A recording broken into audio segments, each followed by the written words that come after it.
Hi, I'm Alexis. I'm learning how to listen to my self-talk.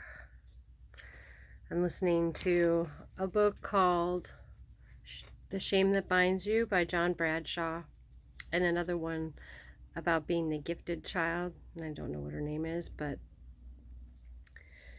the information that I'm gaining about that inner dialogue is eye-opening.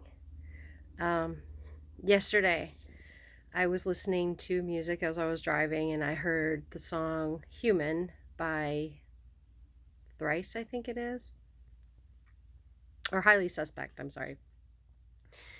It isn't like a stunning song, but if you sing it to your inner child, it's really cool. It's as if inner child has been a form within the body, just riding along for the ride, because, yeah, I shoved her down so long ago.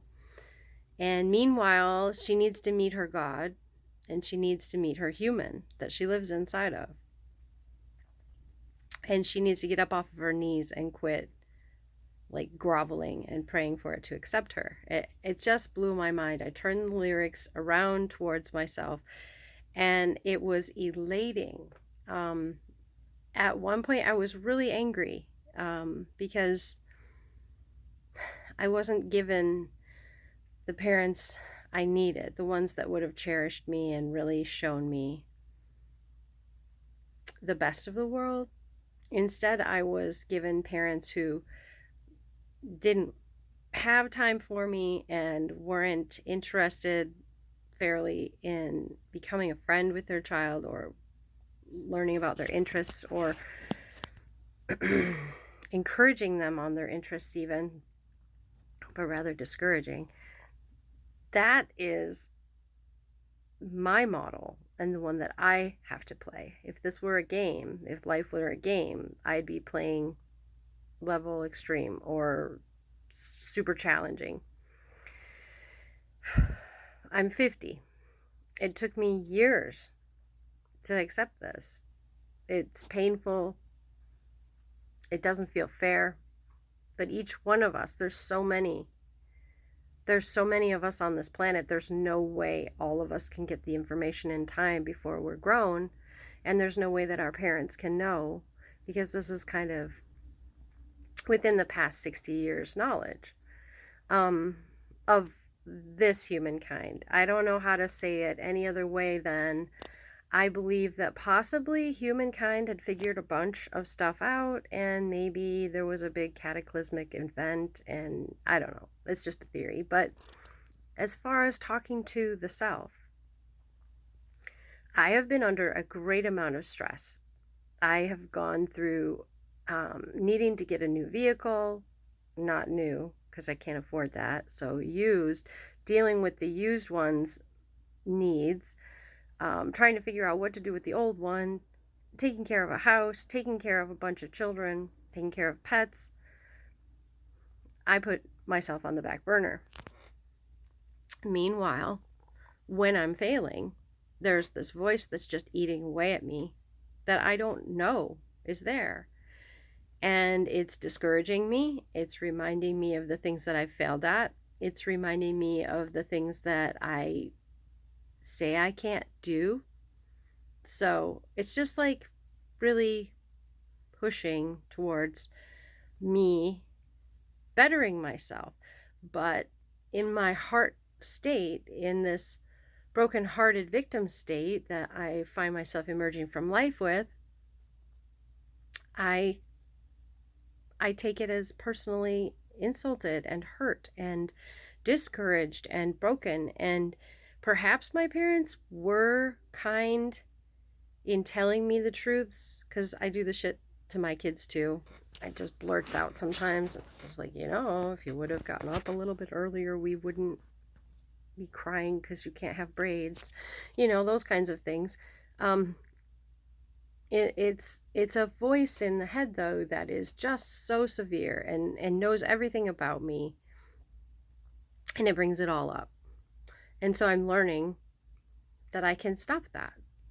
I can stop that and I can have comfort for a full 30 seconds afterwards, maybe even a minute, and then I can work on it again if it comes back up. But I can redirect too. I can point out the things that I'm good at. I can ask it why it feels this way. I can interact with it and become its friend. We get these bodies, and these bodies last us up to 100 years, sometimes 120 for some people. It's rare. But we get these bodies, and we are taught to ignore what they want and ignore what they need. We are taught to medicate so that we don't feel anymore. They're trying to reach out to us. They want to live their best life. I don't know if I'm some kind of alien implanted in this piece of earth or what, but I do know that I'm in this body, and this body is me, and I am it, and we have to live together for our whole life. And if we don't get along, every time that I'm sitting alone is going to be hell. Every time I don't have anything to do or no one to talk to, I'm going to be weeping. And I don't want that. And I'm reaching in and I'm talking to her and I'm listening to her and I'm hearing her say things. And these things sound like preservation. These things sound like she wants to protect me and she wants the best for me. And I should love her for that because she's rooting for me. I should thank her for that. And this is part of that inner dialogue again. Feels good to love yourself. It really does. I wouldn't change this for anything. At first it felt really stoic and awkward and I didn't like doing it. I didn't believe the things I was saying. But as it goes, when you start arguing with somebody, that relationship does things, and if it's somebody who's really abusive, that relationship either ends or grows. So are you on the path to making a relationship with yourself? Do you want to always be saying, I can't do that, I'm not good at that, I've never been good at that, I don't do that right, I'm the worst, I'm fat, I'm ugly, all those things? Do you want to hear those things in your head all the time? Because you don't have to. You can start talking back. There's nothing wrong with talking to yourself. It's not crazy. In fact, geniuses do it. Yeah, maybe some psycho killers do it too, but that doesn't matter. They're lonely and they've figured out the key of being their own friend. Be well and much love, and try to stay safe and social. It's kind of hard, especially in this society right now. We're facing 3 times the price on foods. Products that we need, like tampons and pads, popping up at $8 a box for $40. That's like 1 month. Crazy when you've got a lot of kids. Gas is atrocious. I don't even know how are we going to keep doing this? This is insane. And we got the Ukraine war. We've got the United States border. We've got the United States and its military. And we got school shootings here. People walking around with guns into funerals and shit. This world is difficult. We are living in survival still.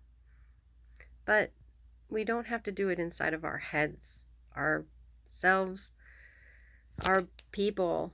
We need to know that we are worth it. And once we start recognizing that, we start drawing the kinds of people that we want to be friends with towards us. Be well.